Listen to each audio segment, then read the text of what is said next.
Welcome back to the channel.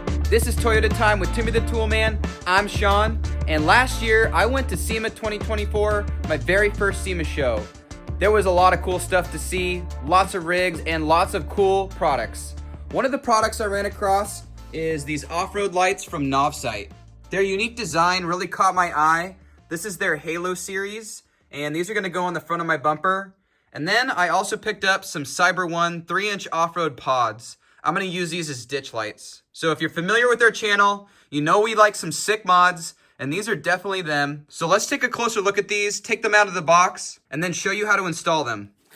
If we take a look at the 6-inch Halo pods, you're gonna get the same covers, an amber and a blackout one. You're gonna get a bag of hardware. You're gonna get a complete plug-and-play wiring harness to power the lights. You're gonna receive this little bracket and some double-sided tape to mount their unique switch that controls the lights. The switch allows you to toggle modes and turn off the amber and the white light. So these offer some pretty cool features. So let's take this all out to the rig, install it, and show you how these perform. The included instructions do a nice job at showing you a diagram on how to connect these 3-inch light pods. And on the box of the Halo series, you can see the complete hardware setup you should have and the order with which you install it. And if you have any questions about the wiring harness installation, check out this QR code where you can watch a video. We're gonna start on the driver's side. You'll notice that I have the CBI ditch brackets installed. I'll grab the bracket from the kit. You notice that the bolt is already inserted here and it's captured by those little points that are lifted up. Next, we're gonna take our washer, our lock washer, and our nut, and we're gonna install it in that order. For right now, everything is just gonna be hand tight until we get it positioned where we want it. So we're gonna put our light into place and secure it on each side with the Allen head bolt and the provided lock washer. We'll do this on both sides. I'm gonna use the provided Allen wrench to tighten it up. Now you may have noticed that my fender was popped out a little bit.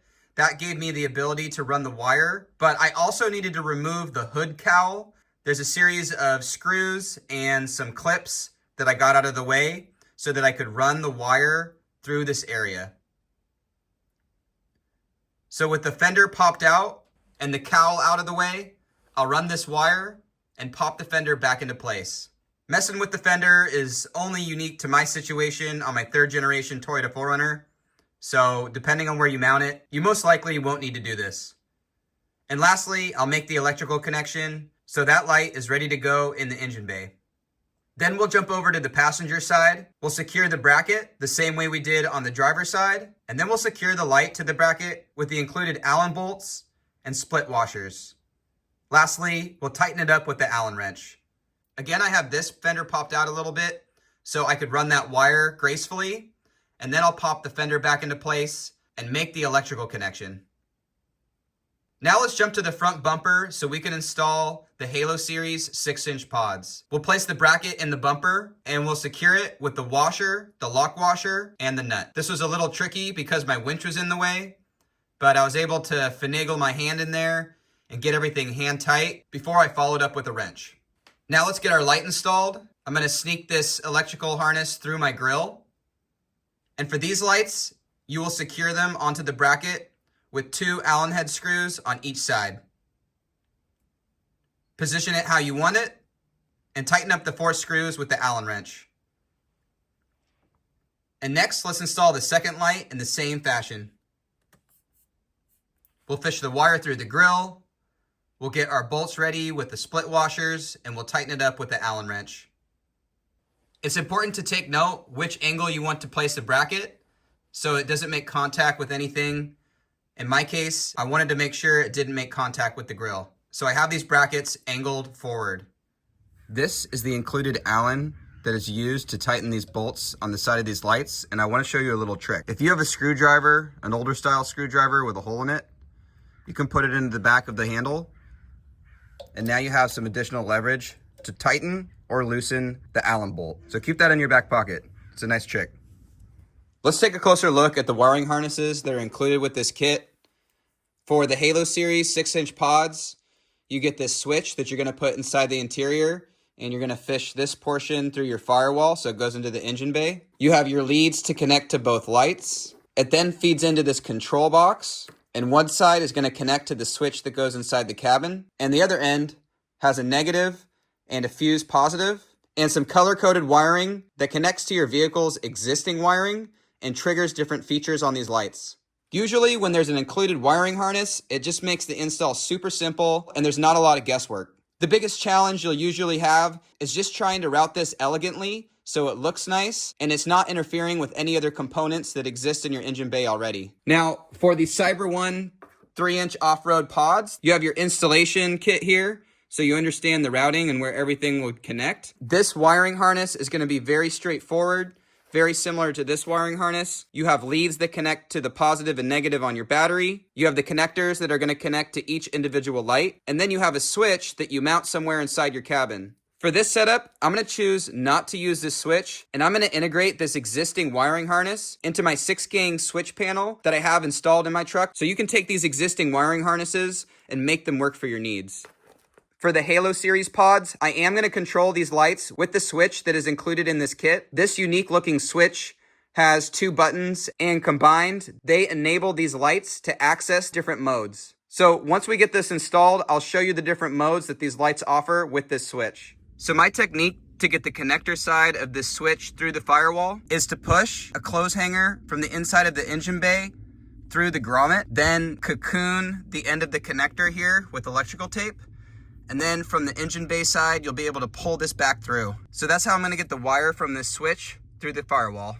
For this switch inside the cabin that controls the lights, you have some options to secure it. They give you a little baggie that has a bracket with some screws. The backside of this has some threaded holes, so you can secure it that way. Or you can use the double-sided tape to secure it where you want it. We got the lights connected to the harness. The harness goes into the control box. The control box tees off into 2 separate connections, one going to the switch inside the cabin, and the other connecting to the negative and positive terminal on the battery. I'm not going to integrate the colored wires into my installation at this time, so all the features and functionality are going to depend on the buttons I press on the switch inside the cabin. So we'll wait for it to get dark, turn these things on, show you a couple features, and see what these things are made of.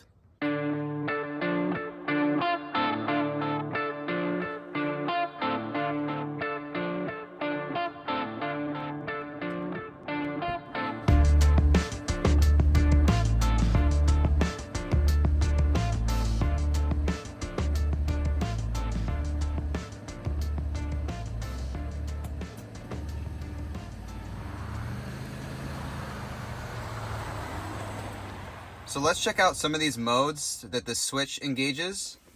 So if you just want the lights on, you'll press that button. But then you have this halo, and the first press gives you a white halo, and the second press changes it to orange. So you can even see that indicated on the button. And then if you want both on, you can just have both on there. You can turn that one back to white. You can turn off that one.